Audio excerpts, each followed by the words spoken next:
हाय दोस्तों, welcome to Bind study hub. आज हम देखेंगे विज्ञान से संबंधित कुछ महत्वपूर्ण 50 फैक्ट के बारे में चर्चा करेंगे जो बार बार पूछे जाते हैं विभिन्न प्रतियोगी परीक्षाओं में, जिनसे बार बार क्वेश्चन पूछा जाता है। उनके बारे में आज हम डिस्कशन करेंगे। सभी प्रतियोगी परीक्षाओं की दृष्टि से यह काफ़ी इम्पोर्टेंट होने वाला है। चाहे आप कोई वनडे एग्ज़ाम दे रहे हैं, चाहे स्टेट पीसीएस दे रहे हैं, तो प्रीलिम्स में आपको काम आएगा। तो आपको बड़े ध्यान से देखना है, ये हमारे लिए इम्पोर्टेंट हो सकता है और आने वाली जितनी भी परीक्षाएं हैं उनमें बहुत ही महत्वपूर्ण होगा यह साइंस का हमारा लेक्चर, तो आपको ध्यान में रखना है। देखेंगे विटामिन बी की कमी से कौन कौन से रोग होते हैं। तो विटामिन बी की कमी से होता है बेरी रोग होता है। यदि आपसे पूछ दे विटामिन बी का क्या नाम है, रासायनिक नाम जो इसका है यह है थायमीन। रथ पर एक टॉफी आपको याद रखना है, थायमीन। देखते हैं अगले क्वेश्चन की।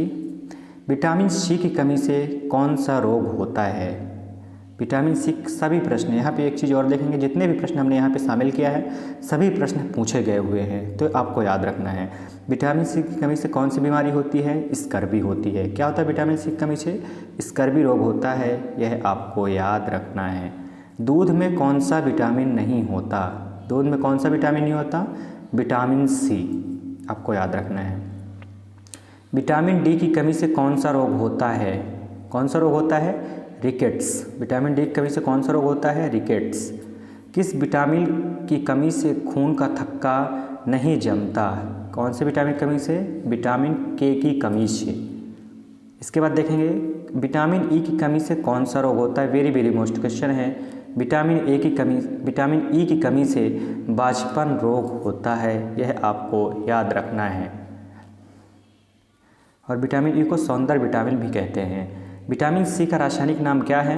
विटामिन सी का रासायनिक नाम है एस्कॉर्बिक अम्ल। क्या नाम है विटामिन सी का रासायनिक नाम? एस्कॉर्बिक अम्ल। इसके बाद देखेंगे वसा में घुलनशील विटामिन कौन सा है। वेरी मोस्ट, ए और ई। इसको आप एक ट्रिक के माध्यम से देख सकते हैं। कीड़ा,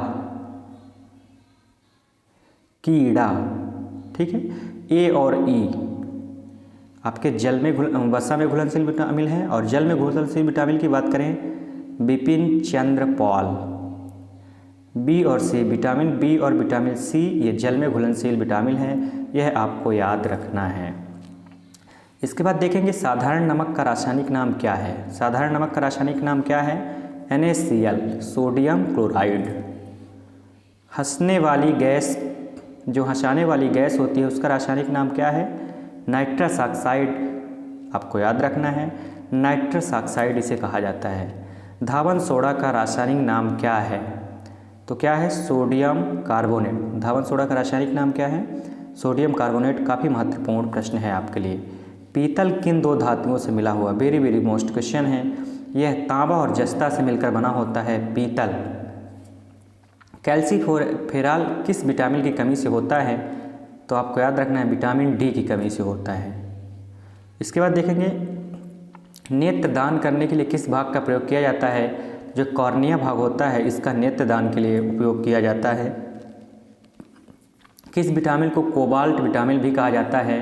विटामिन B12, जिसे हम क्या कहते हैं देखेंगे, जिसे हम साइनोकोबाल्मिन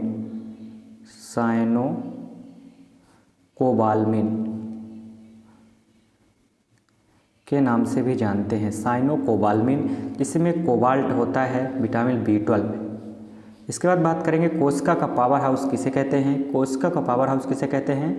माइटोकॉन्ड्रिया को।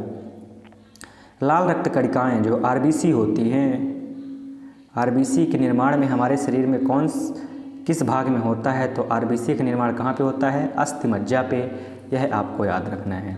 इसके बाद देखेंगे राष्ट्रीय विज्ञान दिवस कब मनाया जाता है। राष्ट्रीय विज्ञान दिवस 28 फरवरी को मनाया जाता है। फिजिक्स ओलंपियाड, साइंस ओलंपियाड मनाया जाता है, आपको याद रखना है।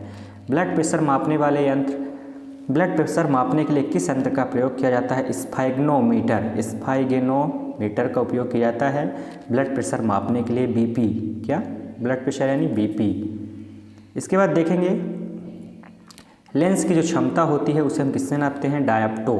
किससे नापते हैं? डायप्टो। लेंस ऑप्टिकल लेंस की जो फोकस शक्ति को व्यक्त करने के लिए इस्तेमाल किया जाने वाला आता है कौन? डायोप्टो। लाफिंग गैस का रासायनिक नाम क्या है? Nitrous oxide. हमने ऊपर चर्चा कर चुका है पहले ही। फिर देखेंगे रक्त को हृदय से शरीर के विभिन्न भागों में ले जाने वाली वाहिकाओं को क्या कहते हैं? धमनी। ठीक है, धमनी कहते हैं। एक प्रकाश वर्ष द्वारा तय की गई दूरी को क्या, एक वर्ष में प्रकाश द्वारा तय की गई दूरी को क्या कहा जाता है? प्रकाश वर्ष कहा जाता है। यह दूरी का सबसे बड़ा मात्रक है प्रकाश वर्ष, आपको याद रखना है। दूरी का सबसे बड़ा मात्रक क्या है? प्रकाश वर्ष। किसी विशेष दिशा में समय के साथ किसी पिंड की स्थिति में परिवर्तन की दर और एक वेक्टर मात्रा होता है किसका?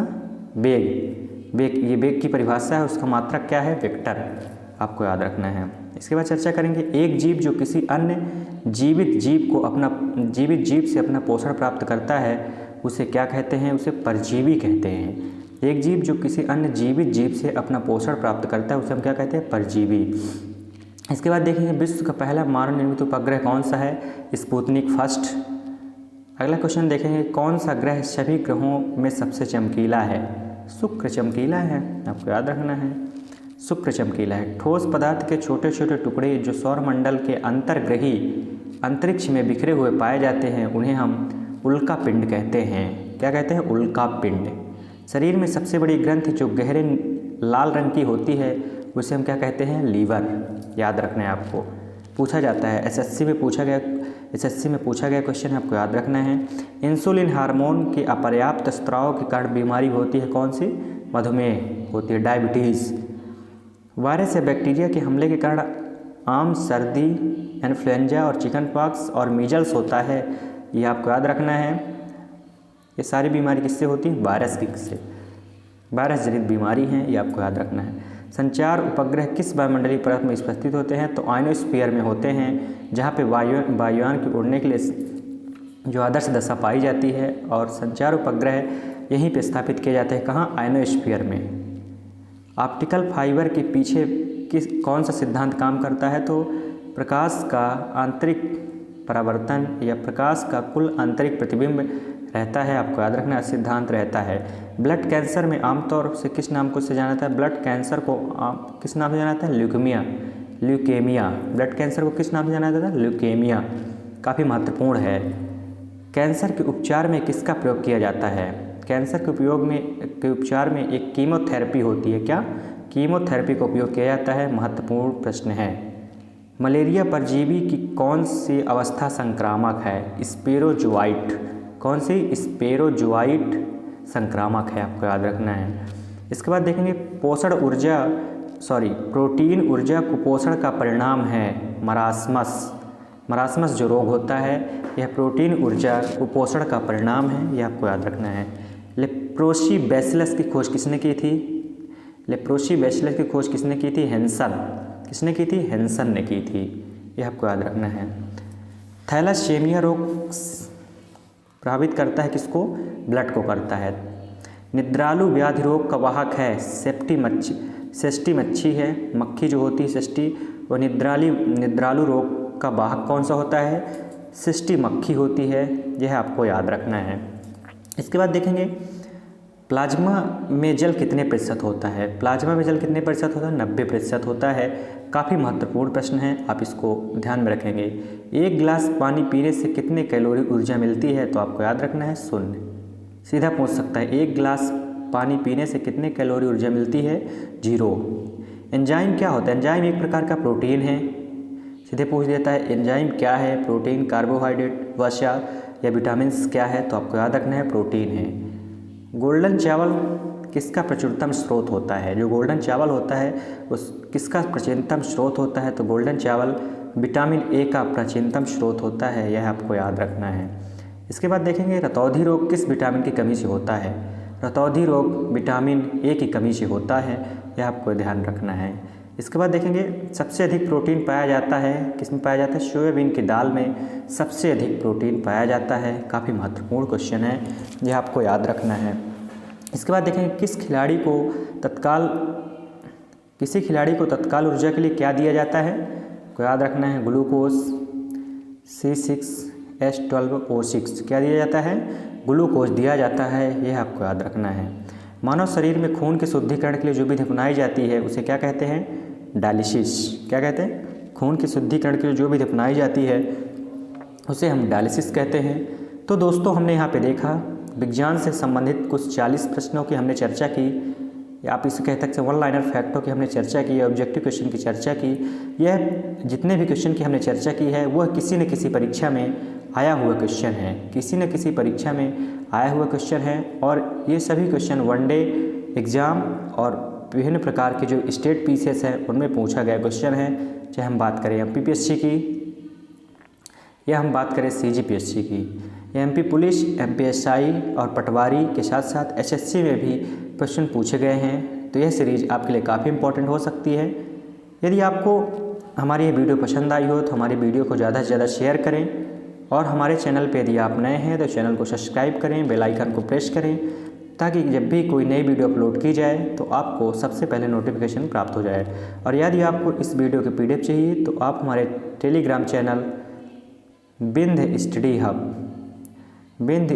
हब को ज्वाइन कर सकते हैं, और वहां से आप सीधे इसकी पीडीएफ प्राप्त कर सकते हैं। बिंद स्टडी हब को आप टेलीग्राम में ज्वाइन कर सकते हैं और यहाँ से आप पीडीएफ प्राप्त कर सकते हैं।